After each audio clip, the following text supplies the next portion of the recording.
Sunday. Let's get dressed. Yes. Okay, Damien, I'm so excited to go through your wardrobe. Definitely a lot of tailoring, which I'm not surprised about. Yes. Do you have a favourite? Is that like asking you to choose a child? Kind of. There's a few pieces that stand out, like this would be like your quintessential classic menswear blazer, you know, like a classic navy twill, gold buttons, almost like a uniform style. So this with like grey flannel trousers, or even like a pair almost like a sporting jacket. Exactly, yeah. Or very Ralph Lauren style over a pair of jeans and a loafer. And what brand is this? So this is made to measure from Moss Bros. Oh yeah. And I thought it looked like the Kingsman movie, so the monogram says Oxford's not Brogues. Because like most people that get like their initials or something, I'll always try to put something fun in there if I can. I don't want to say your style is serious, but it's definitely, you know, it's quite structured and there's a formal element to it. Yeah. I wouldn't say there's a lot of like playfulness going on. Playfulness. Yes. So is your playfulness, it's hidden. It's these little touches. Yeah, little details, like whether it'll be like a pleat or, you know, like a Neapolitan style shoulder, like on this one, so there's no padding and you get all this little kind of ruffles on the shoulders. Is that quite Italian? This would be a very Italian suit, so oh, I love the contrast of the buttons. Yeah, so this is like full canvas, but completely unstructured, so no lining. There's no canvas in this one actually. There's nothing in it, no padding. The waistcoat was cut quite short, so very 20s style, and then the trousers are really high rise with a reverse pleat. So it's very Italian in its structure, but very probably British 1920s in its styling. One of the things that I love about style and clothing is that an item can evoke a certain feeling or bring you back to like a moment in time or a memory. Is there something in your wardrobe that does that for you? Yeah, there's a few pieces. So like this navy pinstripe. So there was a series on TikTok I done, so there's like another little playful colour in there, it's quite contrasty. There's a series I done on TikTok where my audience suggested characters from films or real life, and then I would style from the character. So one was like Johnny Depp, or there was like John Wick, and then they asked me to do Harry Hart from Kingsman.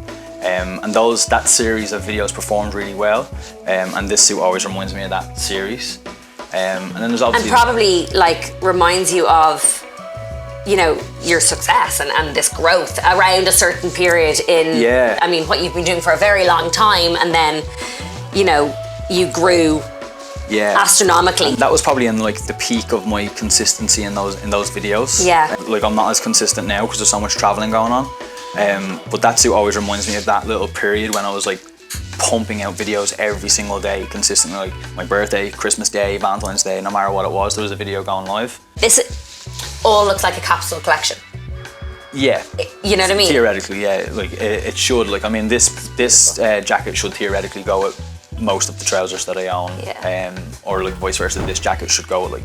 I could pretty much wear any of these jackets with these white trousers. Yeah. Do you know what I mean? Or put any of them jackets on with the grey trousers, and they should all really work together. But this is a nice added playfulness because you're contrasting your patterns, but the colours all work together. So like we said about the monograms, like a pocket square is a really way of adding like a splash of colour. Though I think I have like this one's got like a bright blue one.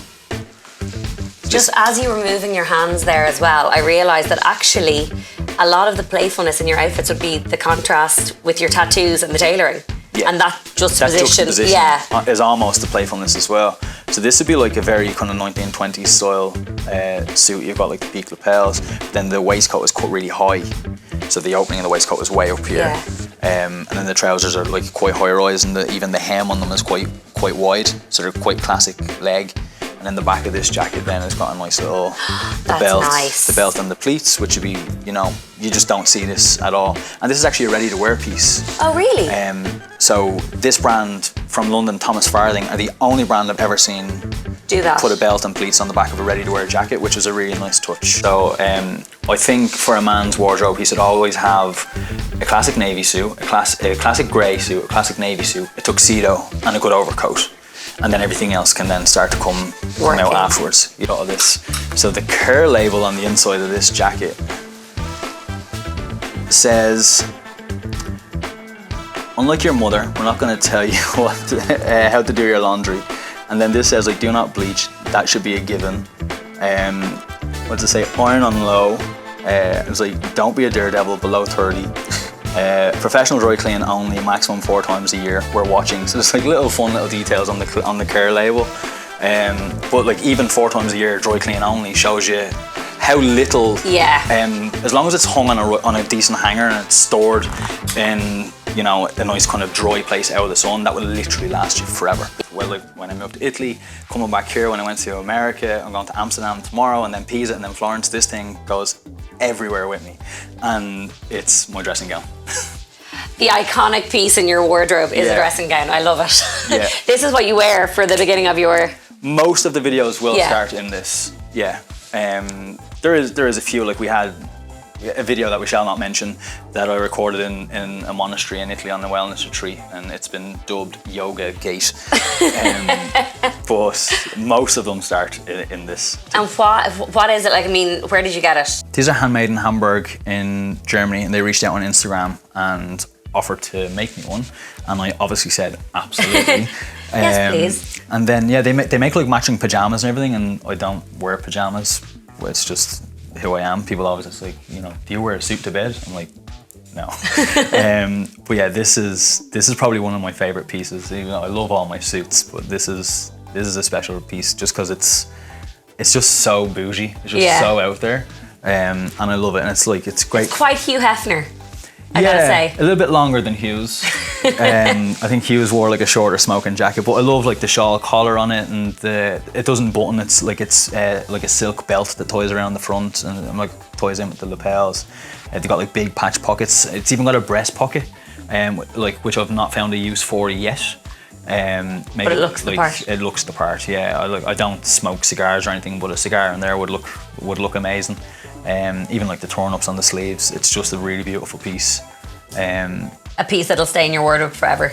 Yeah, literally. I'm not going to get any taller, so luckily it'll fit. We have to talk about your timepieces, because obviously in your videos you end each video with a timepiece and a scent. The varnish on the chair. The varnish on the chair, yeah. What is it about these timepieces or timepieces in general, that you feel? Yeah, like for me, I think like, you know the way women have like millions of bags and they've no idea why? Yes. We like to collect them. Yeah. I think men and watches have that same kind of affiliation. Like watches and cars for men, we've no idea why we gravitate towards them, but we do. Maybe it's the mechanical base behind each thing. I think that's probably why men are like really attracted to watches, and I'm no different than any other man. Like I love watches. Is it like it's the final touch to your outfit, obviously, between that and a scent? Like I love that you put a different scent to every outfit. Yeah. Because I kind of have, you know, maybe 3 or 4 scents that I have, and I'll wear them on different occasions. Like, you know, a date night I might wear, you know, a specific one, or daytime I kind of always gravitate to the same one. But like you literally have a different scent for every outfit. Pretty much, yeah. What's the thought process behind that?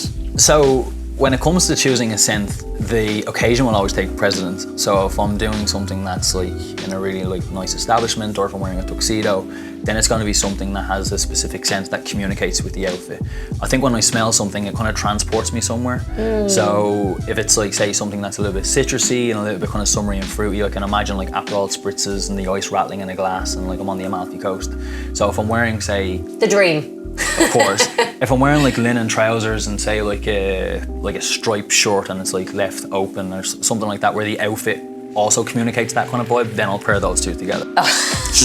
Damien, it's been an absolute pleasure going through your wardrobe. Thank you so much. And the pleasure's all mine.